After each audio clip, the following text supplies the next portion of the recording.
I'm Emily Rooney. Welcome to Beat the Press. Our topics: buyers beware. 2 of the nation's biggest newspapers are sold to journalistic novices. NBC's planned Hillary Clinton miniseries has some NBC newsies concerned. And our panel rants and raves of the week. Joining me are Dan Kennedy of Northeastern University, WGBH's Callie Crossley, author and journalist Roy Harris, and George Donnelly of the Boston Business Journal. First, one was family-owned, the other corporate. One sale was anticipated, the other unexpected. While the particulars differ, many say the sale this week of both the Boston Globe and the Washington Post points to a new era of newspaper ownership. It's official. Boston's odd couple, the Globe and the Red Sox, are back together. That deja vu all over again comes after Red Sox owner John Henry agreed to buy the Boston Globe from the New York Times Company. Any reaction to what you saw? A little early. But not early enough for fear-mongering that Henry will influence how the Globe covers the Red Sox, something Globe editor Brian McGrory dismisses. John Henry would be out of his mind nuts, and I don't think he is, if he tries to affect our sports coverage to benefit his baseball team. He would end up destroying what it is that people really like about the Globe so much, and that is our editorial independence. But sports columnist Dan Shaughnessy admits it's, well... It is a whole bowl of awkward. I mean, there's no question about it. Meanwhile, the Beltway was blindsided by the sudden announcement that the Washington Post is being consumed by the Amazon himself, Jeff Bezos. A family affair since the early 1930s, publisher Don Graham said it was time to let the Post go. We knew we could keep the Post alive. We knew it could survive. But our aspirations for the Post have always been hired by that. And if anyone can disrupt the industry doldrums, it's Bezos. It's pretty obvious that Jeff Bezos has a certain strength when it comes to the future of news. You know, when you think about that growing and growing and growing digital and mobile audience, Jeff knows a lot about that.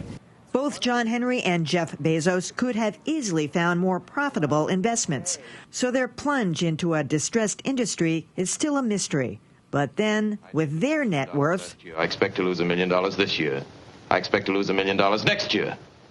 You know, Mr. Thatcher, at the rate of $1 million a year, I'll have to close this place in 60 years. Or just maybe they know a good deal when they see one. That's right. Well, George, I'm curious just about the disparity in the selling price here. Why is it all based on circulation? What is it? Because the property itself over at the Boston Globe, they say, could be as worth as much as $50 million.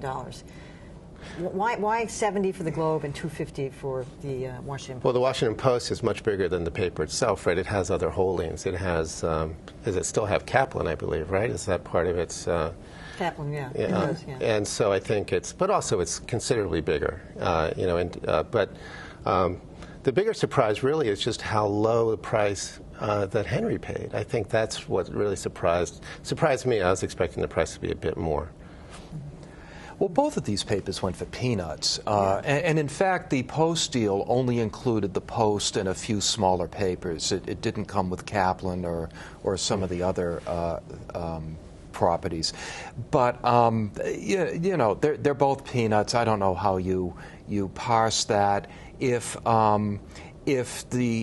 Jeff Bezos can restore the Post to its former glory, that's a national paper, and that's worth more than even a really good regional paper like the Globe.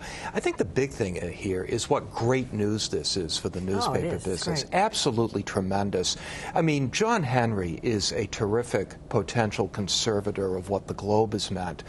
But Jeff Bezos, has there really been a digital visionary since the death of Steve Jobs who was more respected and more accomplished than Jeff Bezos? And the idea that he's going to apply some of his digital and technological know-how to the newspaper business is just great news, not just for the Post, but for the whole business. I think that in a week, we've gone from continued pessimism about the future of the news business to guarded optimism about where this might be going. It's not only just good news for the newspaper business, it's good news for the news business because it's creating good news. Oh, absolutely. I think the optimism is definitely guarded, though, because you have to look at all sides of this. And the interesting thing is that we are right in the middle of it. I mean, it goes way back to the last few years where the the Chicago Tribune was sold, and along with the LA Times. And in a way, we're kind of returning to that old model when the huge families, like the Hearsts and the Pulitzers, owned all the newspapers. And of course, the difference there was that they were rolling in money. That was in the time of classified advertising and everything. They were just printing money.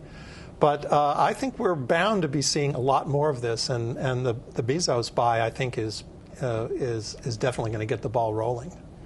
I don't know why I think having a local owner at this point in time, it used to mean one thing, but now having John Henry own the Globe for me is comforting. I don't know why that is, and it may not turn out to be so, but he appears to be a guy who has great interest in these local institutions, and so of course the Globe is one.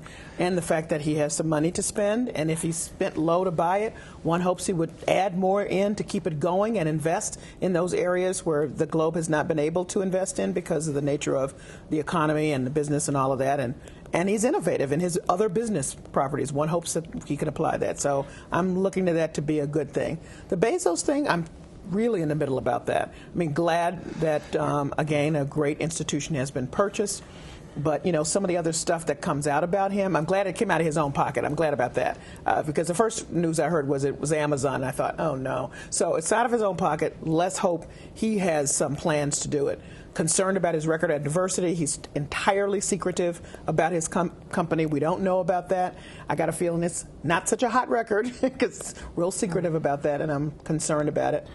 And, I'm just a little nervous about some of the... He's where he is now, Jeff Bezos, is where Bill Gates was years ago before he started giving to charity, being concerned about other larger issues, understanding, what all of these institutions and structures meant. So, I don't know. We'll see. George, what's your best guess on why John Henry wanted this? And is he going to invest in it? Is he going to pare it down? What's he going to do? Well, who knows? But, I'm not sure that Bezos and John Henry really belong in the same sentence when we're talking about this. I mean, I think they're coming from different places.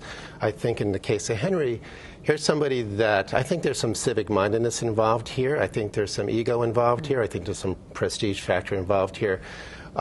With Bezos, I see it very differently. I see somebody who really ultimately aims to reinvent the newspaper industry. I see a very different thing. I see Bezos as somebody with the pockets and the capacity to say, you know what, we're going to just experiment. We're going to, maybe hire 100 reporters. We're going to maybe make this a national newspaper, and we're going to see how it looks in 10 years. And we're going to continue to use all my different platforms to try to make that happen. With Henry, I don't mean he's brilliant, but he's not a visionary. He's an exquisite number cruncher. He made a lot of money doing a lot of really smart analysis. But Henry can learn from Bezos. One thing that I think we're also, as you look at the two papers, there's already some very good leadership in place. I mean, I would think that Bezos would leave Marty Baron in place as editor of the Washington Post. And at the Globe, you've Christopher Mayer as publisher and Brian McGrory as editor are both doing quite a good job. So I hope that they focus on the innovation side and not try to move their own people into every other position. And let me add that Kevin Merida, who is the highest-ranking black person at the Washington Post under Marty Baron made that happen. I would like to see him stay where he is as well.